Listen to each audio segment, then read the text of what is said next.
Welcome to my first vegetable garden. Today is January 9th and I'm starting my video series for 2016. My first vegetable garden is really designed for gardeners who are just starting out this year or only have been gardening for a few years. So I'm going to explain to you the difference between heirloom seeds, hybrid seeds, what are organic seeds, what are GMO seeds, so that you can be better informed, save yourself money, and not overstress about buying seeds. The bottom line is you can buy seeds inexpensively and they don't need to be anything fancy. Let's start with GMO seeds. GMO seeds are seeds that are genetically modified. You will never find them in seed packets, ever. They're too expensive to make. They're used for mass scale farming, and there's only really about, at least of it last year, there were only like 15 vegetables that were GMO. And this is for, farmers that buy pounds and pounds and pounds and pounds of seeds, put them into their acres, and then they're sold, mass production. That's not going to happen buying seeds like this. It's not lucrative for the people that make the seeds. So anytime you see non-GMO on a packet, yeah, that's true, but it's true for all of them. All right. Number two, organic gardening is not about just buying organic products. It's really about a method of raising and tending and caring for your garden. So when you see seed packs that say organic, 100% certified organic, it's kind of a scam. Why? Because a small, tiny seed does not need to be organic, certified organic, for you to have an organic garden. You're just paying more money for the word organic. Here's the example. Burpee. Time. Organic, not organic. Cost, $1.37, $1.89. This is 52 cents more. 300 milligrams, same amount of seeds. You're paying more money for this because it says organic. These are no better than these seeds. Remember, you're starting with a tiny seed. The organic gardening really comes with how you raise your garden, how you raise your plants. And to be honest with you, I don't have any proof, just speculating. Burpee doesn't have a separate organic farm for oregano and then a non-organic farm for common thyme. These are probably the same exact seeds. They can just put a stamp on here and sell them for more money. Next thing is you can buy Martha Living seeds, or you can find seeds that have, people that are famous names on them, or they kind of look upscale. You're not getting anything better in this pack than here. For instance, this is $1.99, more expensive than both of these. And there's only 140 milligrams in there. So you're getting less seeds and paying more. So pay attention to the milligrams, the amount that you're paying, and then just pick the seed pack that is least expensive with the most amount of seeds in it. That will work for you. Don't worry about organic. Next are heirlooms. What exactly are heirlooms? And these are tomatoes, for example.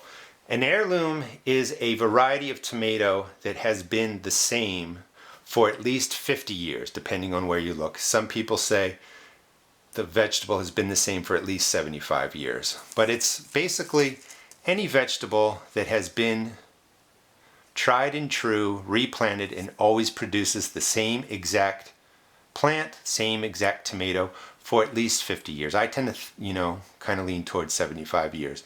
But what does that mean? That means every time you take the seeds out of this plant, you get the same exact plant, the same exact fruit. Every time you take the seeds out of this plant and plant them the next year, you get the same exact plant, the same exact fruit. They're heirlooms because they have been the same for at least 50 years to 100 years, depending on where you look. There are some varieties like Brandywine tomatoes that have been around for over 100 years. You always get the same exact plant and fruit from the seeds, and they've been around for 50 plus years. Those are heirloom tomatoes. And they're not really that much more expensive. I mean, it's the same process. You grow the plant, you save the seeds, you put them in packs, you sell them to people. Now, the next thing is hybrid. What's a hybrid? Well, nature creates hybrids. So for instance, if a bee lands on one variety of pea plant and then takes the pollen to another variety of pea plant, pollinates it, the pea pod that comes out of that cross-pollination or hybrid will have characteristics of both of those plants. That's a hybrid. So for instance, a person, using the process of nature by just taking pollen from one plant and putting it onto another plant, has created the porterhouse hybrid, which produces large 2-pound tomatoes. And notice the price, $2.49, 45 milligrams. Not a lot of seeds, kind of pricey.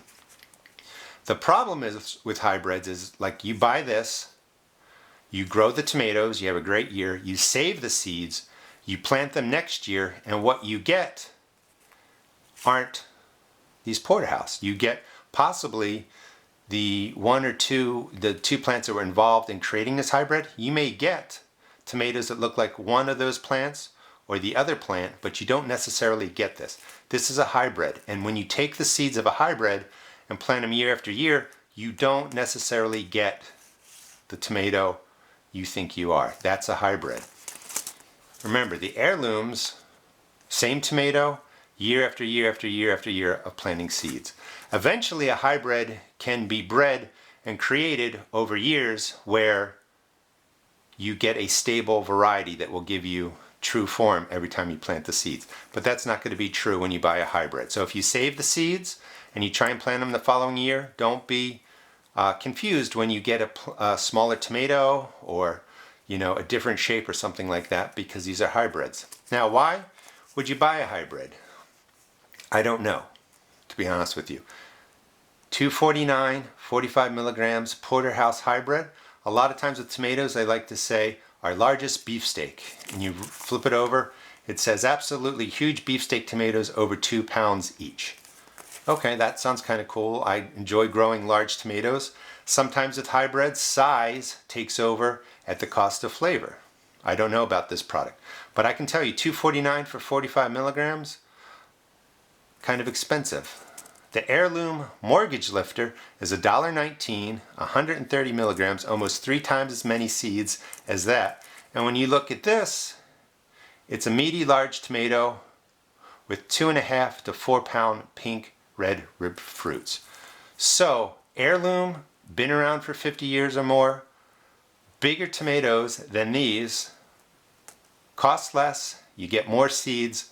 Why would you need this hybrid? Anyway, I wanted to explain to you the difference between hybrids, heirlooms, organic, GMOs, and then finally, these are all bought in sort of your big box stores. Once you get some practice, you may want to go to catalogs to buy your seeds. They're a little more expensive, but what you end up doing is you find varieties, like this perpetual spinach. You're not going to find this at like Home Depot or Lowe's. This asparagus might be hard to find. These are orange beets. These are long beans from Thailand. This, I even forget what that is, but, oh, celery. It's right there. Celery. So this is a form of celery I'm growing. All these you're not going to find when you go to stores. So go ahead online and find catalogs. There's a lot of free catalogs. If you go to my blog, www.therustedgarden.blogspot.com, down the right column, the right side all the way at the bottom, are a bunch of places where you can get free catalogs, and you can find varieties, thousands of varieties of seeds that you just can't find at, Walmart, Home Depot, or Lowe's, or anything like that. I hope this gave you an in-depth explanation of what you might see when you go to buy your seeds, and this helps you pick out what you want and helps you save some money. Please check out my blog that I mentioned. There's a lot of information on there, and I hope you subscribe. Thanks.